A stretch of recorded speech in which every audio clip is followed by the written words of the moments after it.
Assalamualaikum warahmatullahi wabarakatuh. Selamat pagi rekan-rekan mahasiswa sekalian. Masih di mata kuliah etika profesi, kita lanjut ke materi ke-6 atau tatap muka yang ke-6. Nah, materi ini masih dalam satu PowerPoint ya, satu materi dengan materi terdahulu. Jadi kita melanjutkan materi sebelumnya, yaitu etika untuk bisnis yang berkelanjutan. Nah, kalau tatap muka sebelumnya itu kita sampai slide 28. Nah, untuk saat ini kita lanjutkan ke slide 29 dan sampai terakhir ya. Jadi kita awali dengan tanggung jawab sosial perusahaan. Jadi tanggung jawab sosial perusahaan. Nah, pelaku bisnis ya, seperti kita tahu tentu saja mereka mempunyai tujuan untuk mendapatkan keuntungan. Nah, tetapi diharapkan mereka hendaknya tidak hanya fokus pada tujuan keuntungan dalam jangka pendek saja. Tentu saja harus memperhatikan ya keberlanjutan usaha atau bisnis tersebut dalam jangka panjang. Nah, salah satu upaya yang bisa dilakukan adalah dengan adanya program tanggung jawab sosial perusahaan.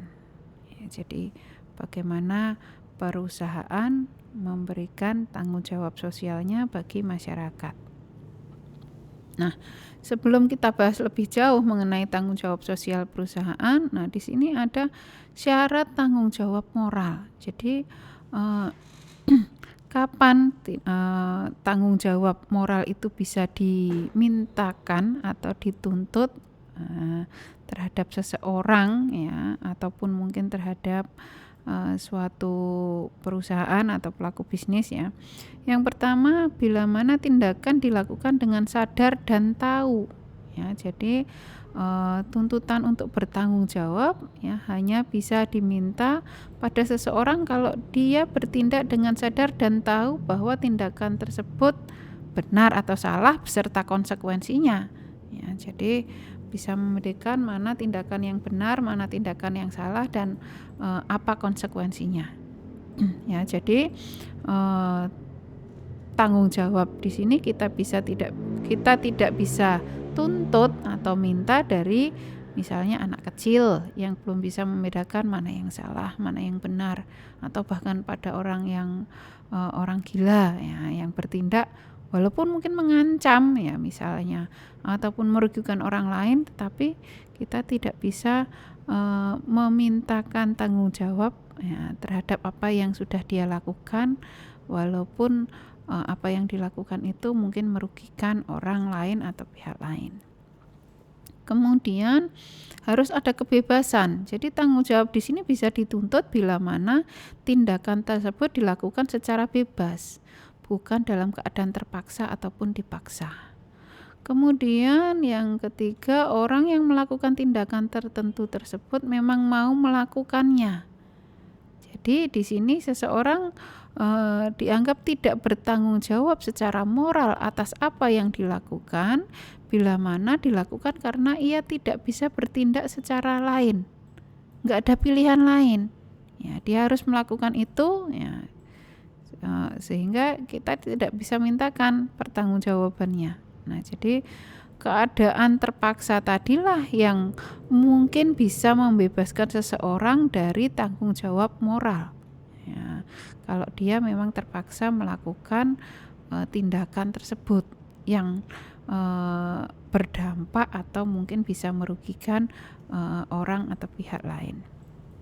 Nah, berikutnya adalah lingkup dari tanggung jawab sosial tersebut.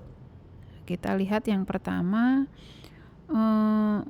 mengapa perusahaan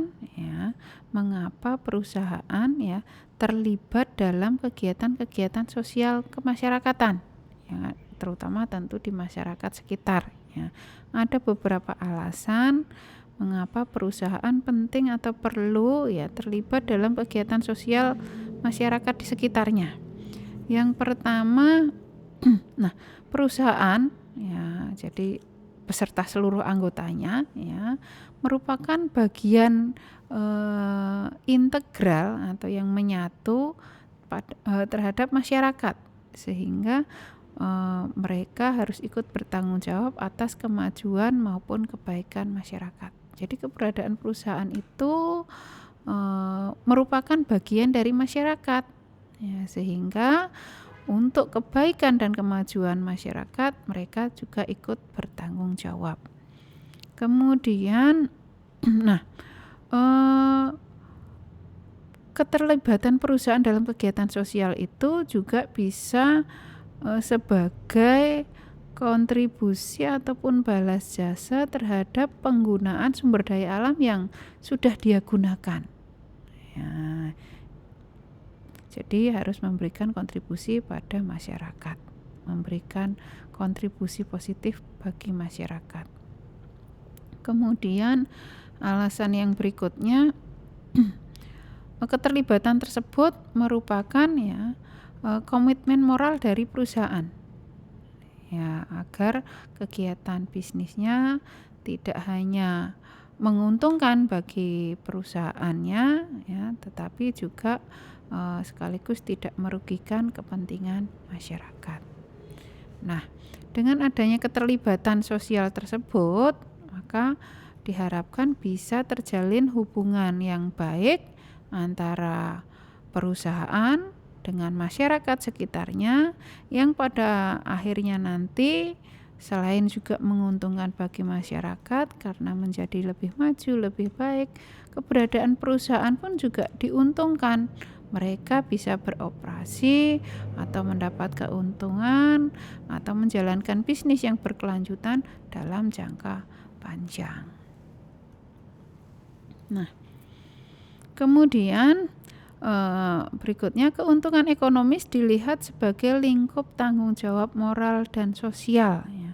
Jadi keuntungan ekonomis yang diperoleh oleh perusahaan, ya, jadi keuntungan yang diperoleh oleh perusahaan sekaligus juga terkandung tanggung jawab moral dan sosial, ya, untuk memenuhi, ya, untuk memenuhi segala, ya, kebutuhan maupun keinginan masyarakat, ya. Jadi dalam pemerolehan keuntungan itu terkandung tanggung jawab sosial maupun moral dari perusahaan, ya. Kemudian untuk memenuhi aturan hukum, ya, baik mau kegiatan bisnis maupun kegiatan sosialnya.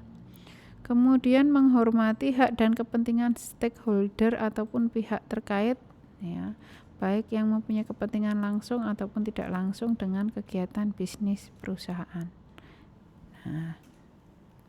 Nah, aktivitas, ya, tanggung jawab sosial perusahaan ini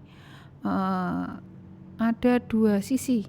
Di satu sisi ada argumen yang tidak menyetujui adanya tanggung jawab sosial perusahaan, ya. Yang pertama, dengan dasar bahwa tujuan utama bisnis adalah mengejar keuntungan sebesar-besarnya, ya. Jadi kalau kita harus melakukan atau kalau perusahaan harus melakukan tanggung jawab sosialnya, tentu itu akan menghambat tujuan tersebut, ya kan. Kita harus menggunakan sumber daya seefisien mungkin agar bisa mendapatkan keuntungan semaksimal mungkin, ya, itu keinginannya, ya. Nah, sehingga apabila terlibat dalam kegiatan sosial tentu akan memunculkan ketidakefisienan, nah, sehingga tidak sesuai dengan tujuan utama dari perusahaan tersebut, ya. Jadi di sini mereka hanya memandang bahwa tujuan utama adalah untuk memperoleh keuntungan. Kemudian tujuan akan terbagi-bagi dan harapan akan menjadi membingungkan, ya. Jadi tujuannya tadi kan sebenarnya untuk memperoleh keuntungan, tetapi kalau ada tujuan-tujuan lain yang menyertai dan harapan-harapan lain yang diinginkan dari keberadaan perusahaan, maka itu akan memecah perhatian, ya. Fokusnya jadi terpecah-pecah, tidak fokus lagi untuk mencari keuntungan ya, tetapi terpecah dengan harapan-harapan yang lain yang nantinya dianggap bisa membingungkan ya perusahaan, sehingga kinerjanya akan menurun dan dianggap akan merugikan. Berikutnya, sanggahan atau kritik berikutnya, biaya keterlibatan sosial. Jadi untuk melakukan aktivitas-aktivitas sosial tersebut ya, tentu saja memerlukan biaya yang juga tidak sedikit. Ya, biaya tersebut ya bisa jadi nanti ya malah dibebankan kembali ke masyarakat ya melalui harga produk yang dijual. Nah, seperti itu. Jangan sampai nanti jangan-jangan itu merupakan penipuan terselubung. Di satu sisi mengadakan aktivitas sosial ya, misalnya memberikan beasiswa, mengadakan pengobatan gratis, kemudian perbaikan lingkungan dan lain sebagainya, tetapi biayanya malah ternyata dibebankan pada produk yang nanti akhirnya ditanggung oleh konsumen atau masyarakat sendiri. Nah, jangan-jangan ada penipuan yang terselubung. Nah, itu beberapa keberatan yang disampaikan oleh pihak-pihak yang tidak setuju adanya tanggung jawab sosial perusahaan. Kemudian sanggahan berikutnya, kurangnya tenaga terampil di bidang kegiatan sosial. Ya, karena selama ini dianggap mereka yang tergabung dalam perusahaan ya, terutama para pemimpin perusahaan, mereka profesional di bidang bisnis, tetapi mereka bukanlah profesional di bidang sosial, sehingga kalau harus dilabatkan dalam kegiatan sosial, harus membuat keputusan moral, nah itu akan menyulitkan ya. Jadi di sini perusahaan tidak mempunyai tenaga terampil untuk melakukan kegiatan-kegiatan sosial. Nah, dianggap seperti itu, sehingga tidak setuju adanya tanggung jawab sosial perusahaan. Di satu sisi tidak mendukung, tapi di sisi lain juga ada yang mendukung. Argumen yang mendukung yang memberikan sanggahan atau alasan yang pertama, adanya kebutuhan dan harapan masyarakat yang semakin berubah. Ya, jadi untuk memperoleh keuntungan ya, selain untuk mendapatkan keuntungan diharapkan ini masyarakat berharap agar perusahaan ya atau pelaku bisnis juga peka dan tanggap terhadap apa yang dibutuhkan diharapkan oleh masyarakat. Ya, selain terhadap produk ya, selain terhadap produk yang dipasarkan, juga terhadap keberadaan perusahaan itu sendiri. Ya, jadi di suatu sisi masyarakat butuh barang atau jasa dari perusahaan itu, ya kan? Tetapi juga dengan kualitas mutu yang baik, harganya terjangkau atau kompetitif, sekaligus juga misalnya tidak menimbulkan ya atau merusak lingkungan. Nah, seperti itu. Kemudian terbatasnya sumber daya alam. Ya, seperti tadi di depan sedikit diulas bahwa perusahaan sudah memanfaatkan ya atau menggunakan sumber daya alam ya, untuk kepentingan perusahaan, sehingga mereka juga harus bertanggung jawab ya atas apa yang sudah mereka pergunakan ya. Jadi mereka harus terlibat dan peduli pada kegiatan sosial, di mana bisa mendorong penggunaan sumber daya alam yang terbatas secara efisien ya. Jadi sumber daya alam itu, walaupun katanya Indonesia tuh negara yang kaya, sumber daya alamnya melimpah. Nah, kalau melimpah dipakai terus lama-lama juga habis ya. Jadi bagaimanapun melimpahnya tetap itu ada batasnya, sehingga harus dipergunakan secara efisien agar tidak terjadi pemborosan ataupun juga bisa merugikan generasi-generasi berikutnya. Berikutnya sanggahan berikutnya, lingkungan sosial yang lebih baik ya. Jadi dengan adanya tanggung jawab sosial perusahaan ya, jadi bisnis itu kan berlangsung di tengah-tengah masyarakat. Perusahaan itu berada di tengah-tengah masyarakat, sehingga agar dapat bertahan ya dalam jangka panjang ya berkelanjutan, tentu saja mereka harus berada di lingkungan sosial yang mendukung.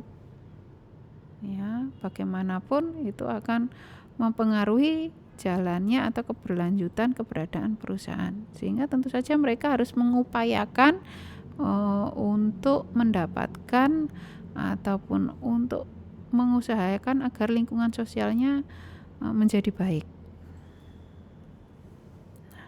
Kemudian yang keempat, pertimbangan tanggung jawab dan kekuasaan. Ya, jadi adanya pertimbangan tanggung jawab dan kekuasaan. Ya, jadi seperti yang kita tahu bahwa bisnis akan mempengaruhi banyak hal, ya, mempengaruhi lingkungan, konsumen, kondisi masyarakat, kehidupan budaya, moral dan lain sebagainya. Sehingga tanggung jawab sosial di sini sangat dibutuhkan agar mengimbangi ataupun mengontrol kekuasaan bisnis yang besar tersebut. Ya, jadi agar bisnis tidak menjadi kegiatan atau aktivitas yang sewenang-wenang seperti itu. Walaupun mereka punya kekuasaan yang besar, ya, tetapi kalau ada pengimbang yaitu tanggung jawab, ya, tanggung jawab yang tinggi, tanggung jawab sosial yang tinggi, maka tentunya bisnis itu akan menjadi berjalan secara seimbang. Ya. Kemudian bisnis mempunyai sumber-sumber daya yang berguna. Ya, jadi bisnis atau perusahaan tentunya mereka mempunyai sumber daya yang potensial dan berguna bagi masyarakat. Ya, seperti kita tahu bahwa sumber daya yang dimiliki perusahaan ada banyak. Tidak hanya sumber daya alam saja, tidak hanya sumber daya manusia saja, tetapi juga sumber daya yang lain, finansial, teknologi dan lain sebagainya maupun informasi, ya, di mana sumber daya tersebut tentunya bisa dimanfaatkan, ya, untuk kepentingan atau kemajuan masyarakat. Nah, berikutnya adalah keuntungan dalam jangka panjang. Ya, jadi dengan adanya aktivitas atau dengan adanya keterlibatan sosial perusahaan, ya, tentu saja akan menciptakan citra yang positif, ya, memberikan image atau citra yang positif di mata masyarakat. Ya, bagaimanapun juga masyarakat adalah konsumen, bisa menjadi konsumen, bisa menjadi penyedia tenaga kerja dan lain sebagainya. Apabila citranya baik, tentunya dalam jangka panjang, ya, hal tersebut akan menciptakan iklim yang kondusif, ya, bagi kelangsungan bisnis perusahaan. Nah, berikutnya untuk keberlanjutan bisnis dalam jangka panjang, ya, selain beberapa topik tadi, ya, dengan tanggung jawab sosial ataupun topik-topik sebelumnya dengan konsumen, ya, maka di sini diharapkan atau bisnis juga dituntut untuk tidak mengeksploitasi lingkungan, ya, terkait dengan lingkungan, ya.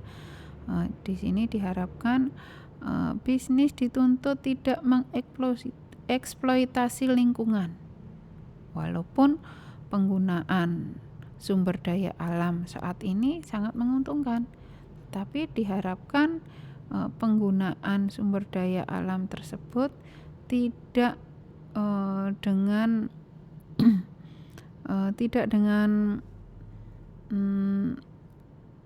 tujuan ataupun tidak dilakukan dengan cara yang tidak baik. Ya, namanya eksploitasi kan konotasinya di sini tidak baik. Jadi agar pelaku bisnis bisa berhasil dalam ataupun sukses dalam jangka panjang, maka mereka juga harus memperhatikan lingkungan, terutama lingkungan hidup. Nah, seperti kita tahu, disadari atau tidak, ternyata banyak sekali dampak negatif, keberadaan perusahaan, ya, walaupun ataupun sudah menggunakan teknologi canggih, memanfaatkan ilmu pengetahuan, di mana menimbulkan krisis lingkungan hidup. Ya, krisis lingkungan hidup ini bahkan sudah mencapai pada taraf yang global.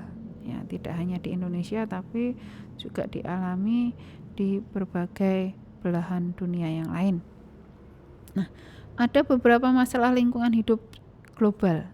Yang pertama, ya jadi tidak hanya dihadapi ataupun dirasakan dampaknya oleh masyarakat kita di Indonesia, tetapi juga ini juga dirasakan dampaknya bagi masyarakat di negara-negara yang lain. Yang pertama, masalah akumulasi bahan beracun. Ya, biasanya industri-industri kimia itu mempunyai limbah bahan beracun berbahaya atau 3B, ya, bahan beracun yang berbahaya, di mana tentu saja tidak boleh sembarangan pengelolaannya, apalagi dibuang begitu saja ya, ke saluran air ataupun kemanapun ya, yang nantinya akan berdampak pada lingkungan dan kesehatan masyarakat. Nah, jangan sampai itu terjadi. Misalnya dibuang ke sungai atau ke laut, mencemari perairan ya kan, sungai atau laut tadi, menyebabkan ikan-ikan mati, alga terumbu karang dan lain sebagainya. Nah, itu akan mengakibatkan dampak juga bagi masyarakat. Nelayan jadi tidak bisa mendapatkan ikan yang baik ya, mengurangi keberadaan ikan. Ya, terumbu karang yang rusak, nah tentu akan mengganggu ekosistem dan lain sebagainya. Nah, kemudian masalah lingkungan yang lain adalah adanya efek rumah kaca, naiknya suhu permukaan bumi. Ya, akibat adanya pemanasan yang ada di bumi, ya, itu yang seperti yang kita tahu bahwa ada pencairan es ataupun salju di kutub, baik di kutub utara maupun selatan, yang tadinya berwujud es, ya, bongkahan-bongkahan es mulai mencair.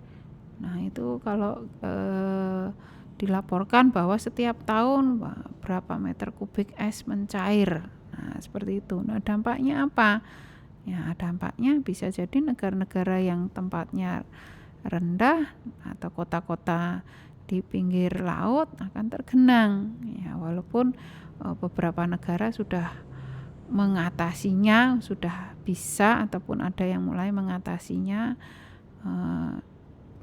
bagaimana agar tidak tertutup atau tergenang oleh air tersebut. Nah, selain itu juga bisa mengakibatkan perubahan iklim ya, misalnya kita masih mengalami musim panas ya, kering, tapi di tempat lain ternyata sungai-sungai meluap, banjir, tanah longsor dan lain sebagainya. Nah, itu juga sebagai akibat dari efek rumah kaca. Rusaknya lapisan ozon. Nah, ini juga perlu dicermati bagaimana agar lapisan ozon yang melindungi kita dari sinar ultraviolet secara langsung ya, karena suatu bahan kimia tertentu itu bisa rusak, bisa timbul lubang ya. Nah, apabila itu terjadi, maka sinar matahari bisa langsung ya, kita terpapar oleh radiasi sinar ultraviolet tersebut. Nah, dampaknya apa? Bisa menimbulkan kanker kulit, katarak dan lain sebagainya. Ya, jadi intinya dampak negatif yang ditimbulkan oleh rusaknya lapisan ozon. Kemudian juga ada dampak yang lain, yaitu adanya hujan asam. Ya, jadi hujan asam di sini bisa merusak hutan, pohon-pohon, mencemari danau, merusak gedung dan sebagainya. Ya, mempercepat ya, perusakan gedung-gedung, ya, bangunan-bangunan, bahkan hutan dan pohon-pohon. Ya, jadi di sini bagi manusia pun bisa juga menimbulkan gangguan saluran pernapasan dan paru-paru. Ya, jadi hujan asam ini ditimbulkan dari pencemaran lingkungan yang terjadi dikarenakan oleh aktivitas pengolahan limbah yang tidak baik oleh pelaku bisnis atau perusahaan. Kemudian adanya deforestasi dan penggurunan, ya. Penebangan hutan atau deforestasi secara besar-besaran, ya, untuk memanfaatkan kayu, ya, karena bagaimanapun juga kayu merupakan komoditi yang cukup menguntungkan, ya. Di Indonesia seperti kita tahu bahwa sampai sekarang sudah hampir lebih dari setengah hutan Indonesia gundul, ya kan, karena adanya deforestasi ataupun penebangan hutan yang tidak disertai dengan reboisasi. Ya, harusnya kalau melakukan penebangan mereka harus melakukan reboisasi lebih banyak, karena untuk bisa ditebang kembali, ya, tanaman pohon-pohon baru tersebut memerlukan waktu yang cukup lama, waktu yang panjang, sehingga tentu saja harusnya reboisasi lebih banyak dibandingkan deforestasinya, tetapi ternyata yang terjadi adalah sebaliknya. Nah, selain itu juga adanya kematian bentuk-bentuk kehidupan, ya, padahal kita sendiri belum tahu semua spesies yang ada di bumi, ya. Padahal kalau adanya kejadian-kejadian atau krisis lingkungan itu bisa mengakibatkan kematian spesies-spesies tertentu yang ada di bumi, baik makhluk hidup flora maupun fauna, ya. Jadi keanekaan hayati ini terkait dengan tanaman, ya, padahal itu juga bisa digunakan, bermanfaat selain dimanfaatkan untuk bahan makanan, obat-obatan, untuk tanaman hias dan sebagainya. Apabila tidak dikelola dengan baik, maka akan banyak spesies yang akan punah, ya. Demikian juga dengan hewan-hewan, ya kan, tidak ada jadi akan punah di masa yang akan datang. Padahal bisa jadi di masa yang akan datang akan ditemukan manfaat, ya, atau bisa digunakan untuk keperluan tertentu, ya, dimanfaatkan di masa yang akan datang untuk berbagai keperluan, misalnya untuk kesehatan dan lain sebagainya. Tetapi kalau sudah punah, bagaimana bisa dimanfaatkan, ya, seperti itu. Nah, tetapi sekarang pun masih banyak sebenarnya spesies yang masih belum diketahui manfaatnya, ya. Bagaimana bisa diteliti manfaatnya apa apabila ternyata nantinya, ya, generasi berikutnya ternyata keberadaannya sudah punah. Nah, tentu saja akan merugikan bagi kehidupan manusia itu sendiri. Nah, jadi untuk menutup bab kita kali ini, ya, ringkasan ataupun kesimpulannya bahwa perilaku etis penting ataupun diperlukan untuk sukses jangka panjang dalam sebuah bisnis, ya. Jadi bisnis yang beretika adalah bisnis yang punya rencana untuk menghasilkan keuntungan, ya, sekaligus, ya, harus dikelola dengan baik dan memiliki sistem kendali internal dan bertumbuh. Jadi keuntungan tidak hanya saat ini saja, mengeruk keuntungan semaksimal mungkin, ya, tanpa memperhatikan faktor-faktor yang lain, tentu keberlanjutannya juga akan terhambat, ya. Jadi sebaiknya keberadaan perusahaan itu terus bertumbuh, berkelanjutan, ya. Untuk memperlakukan karyawan, konsumen, pemasok, pemodal, di sini seperti kita pelajari itu adalah merupakan bagian dari stakeholder. Jadi kita harus memperlakukan atau bisnis atau pelaku bisnis harus memperlakukan stakeholder secara etis, adil dan jujur. Ini tentu saja agar bisnis bisa bertahan dan berkelanjutan. Nah, demikian yang bisa saya sampaikan untuk tatap muka ke-6 ini. Terima kasih atas segala perhatiannya. Wassalamualaikum warahmatullahi wabarakatuh.